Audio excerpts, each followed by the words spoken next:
አንድ ሐሳብ ከአቅራቢው ማንነት ስልጣን ወይንም የኋላ ዳራ ተለይቶ በመቅረብ ልክ እንደ ሸቀጦች ሁሉ በሐሳብ ልውውጥ የተሻለ ተቀባይነት የሚያገኝበትን መንገድ የሐሳብ ገበያ ሲል የመደመር መንግስት እሳቤ ትርጉም ይሰጠዋል። ይህም ፖለቲካዊ እምነትና ይሁንታ ከማንነት ሚዛን ሳይሆን ከሐሳብና ከውጤት ሚዛን የሚመነጭበት የፖለቲካ አውድ መሆኑንም እንዲሁ ያስረዳል። ይህም ሐሳብ ተመዝኖ ተወዳድሮ ተግባብቶና ዳብሮ ነጥሮ የሚወጣበት ሂደት ነው። የሐሳብ ገበያ ለተለያዩ አማራጭ ሐሳቦችና ዕውቀቶች ክፍት የሆነ የፖለቲካ ምህዳርን ይፈጥራል። በእነዚህ አማራጮች ሐሳቦች መካከል በሚደረግ ውድድር አሸናፊው በህዝብ ይሁንታና ውሳኔ ይለያል። የሐሳብ ገበያ ለውድድር ብቻ ሳይሆን ለትብብርም ክፍት የሆነ ምህዳር ነው። በሐሳቦች መካከል የሚደረግ አመክኗዊና ሰላማዊ ውድድርን እንዲሁም ትብብርን የማህበረሰቡን ፍላጎት ለማሳካትና መግባባትን ለመፍጠር የሚያስችሉ የጠሩና የጎለበቱ ሐሳቦች እንዲወለዱ ያደርጋል ተብሎም ይታመናል።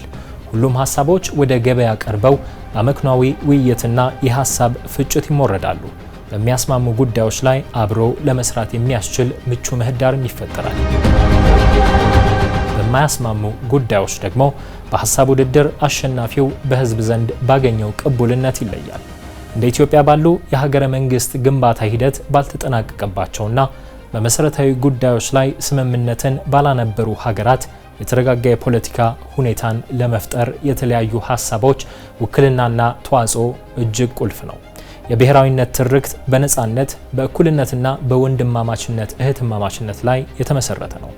አቀራራቢ የሆነ ታሪክ ላይ ይገነባል።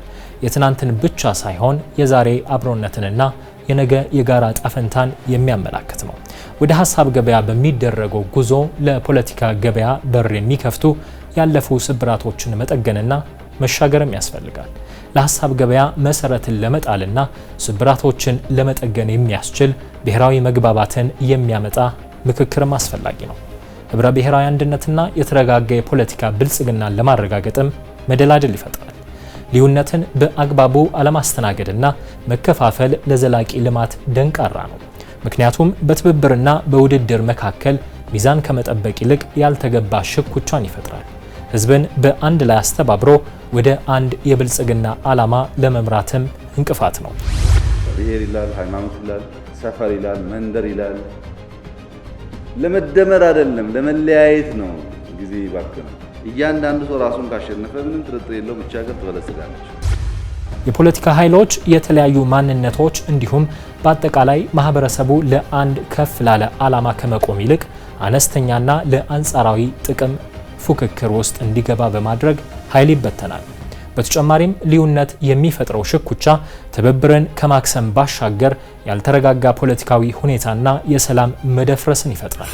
ብሔራዊ መግባባት የኢትዮጵያ ለውጥ ማነቆች የሆኑ ጉዳዮች የሚፈቱበት መንገድ መሆኑን የመደመር መንግስት ያስቀምጣል። የረጅም ጊዜ ችግሮችና ስብራቶችን በመጠገን በአንድ ላይ ወደፊት የሚያሻግር መንገድ ነው። በፖለቲካ ወደፊት ሳይሻገሩ በኢኮኖሚ ሙሉ ለሙሉ ወደፊት መሻገር የማይታሰብ ነው። ኢትዮጵያ ኤግዚስት አርጋ ሳትጠፋ ግን ደግሞ ለውጥ ይፈልጋሉ። አንዳንድ ሰዎች የለውጥን መንገድ ሲያስቡ ያችን የሚወዳት ኢትዮጵያ ኤግዚስት ታድርግ አታድርግ እንኳን አይጨነቁም። በጣም ምርጥ መንግስት እንፈልጋለን፣ አዎ፣ ግን አገር ካለ። ሀብት እንፈልጋለን፣ ግን አገር ካለ። በ2010 ዓመተ ምህረት ወደ ስልጣን የመጣው የመደመር መንግስት ከመነሻው የሐሳብ ገበያን ለማጎልበት በሰፊው ተልሞ ጠንካራ መሰረትን እያስቀመጠና የተገኘውን ተስፋ በየደረጃው እያላቀ አሻጋሪ ስራን አስቀጥሏል። አሁን ባለችው ኢትዮጵያ የሐሳብ ገበያ ባህል እንዲሆን የተሰጠው ትኩረትና የተዘረጋው መደላደል በግልጽ የሚታይ ነው። ለዚህም የመደመር መንግስት 3 መንገዶችን እየተከተለ ነው። ሀገራዊ ምክክር፣ የፖለቲካ ፓርቲዎች ምክክርና ህዝባዊ መድረኮችን መጠናከር ተበረታተው ቀጥሏል። በዚህ ሂሳብ የመነሻነትም በ2014 ዓመተ ምህረት የኢትዮጵያ ሀገራዊ ምክክር ኮሚሽን በአዋጅ ተቋቁሟል። በነገው ዕለት ሀገራዊ ጉባኤውን ማካሄድም ይጀምራል። ጠቅላይ ሚኒስትር አብይ አህመድ ባለንበት 2018 ዓመተ ምህረት ለንባብ ባበቁት የመደመር መንግስት መጽሐፍ ገጽ 384 ላይ እንዳሰፈሩት በኢትዮጵያ የፖለቲካ ታሪክ ካጋጠሙ እጥረቶች አንዱ ሀገራዊ ምክክር ነው። በሀገረ መንግስት ዋና ዋና ጉዳዮች ላይ ህዝብ ተመካክሮ የጋራ መግባባት ላይ ደርሶ የተግባባባቸውን በህግ በስርዓት አጽንቶ የሚያድረውን ደግሞ ለወደፊት ምክክሮች አቆይቶ አልተጓዘም። በዚህ የተነሳ በየጊዜው ቅሬታ፣ ኩርፊያ፣ አብዮት፣ አመጽ ይፈጠራል። ነገሮች በተናጠል እየቀረቡ ለፖለቲካ ነጋዴዎች ምቹ ሁኔታ ይፈጠራል። ሁለንተናዊ እይታም ይጠፋል። ሀገራዊ ምክክር ይህን የዘመናት ስብራት የሚጠግን ነው። ሀገራዊ ምክክር በአንድ በኩል አንድነትና ህብረትን በማጠናከር ልሂቃንና ህዝብ በአንድ ከፍ ላለ ዓላማ በአንድ ላይ እንዲቆሙ ያደርጋል። በዚህም ጥረቶች ሁሉ በአንድ አቅጣጫ እንዲፈሱ እድልን ይፈጥራል። በሌላ በኩል ፖለቲካዊ መረጋጋትና ሰላምን በመፍጠር የመንግስት ትኩረት ሀብትና ጊዜ ሳይበታተን ብልጽግናን ለማረጋገጥ ብቻ እንዲሆን ያደርጋል። ይህ ሀገራዊ ምክክር የተለያዩ ሀሳቦች በአንድ መድረክ ቀርበው በውይይትና በምክክር ጎልብተው አሰባሳቢና አስማሚ ሆነው የሚወጡበት መድረክ ነው። ስለ ሀገር ያገባኛል የሚል ሁሉም አካል በመሰረታዊ ጉዳዮች ላይ ሀሳብ አዋጥቶና ተነጋግሮ መግባባት የሚፈጥርበት ምህዳር፣ በውይይትና በምክክር ወደ መግባባት የሚደረስበት መንገድ ነው።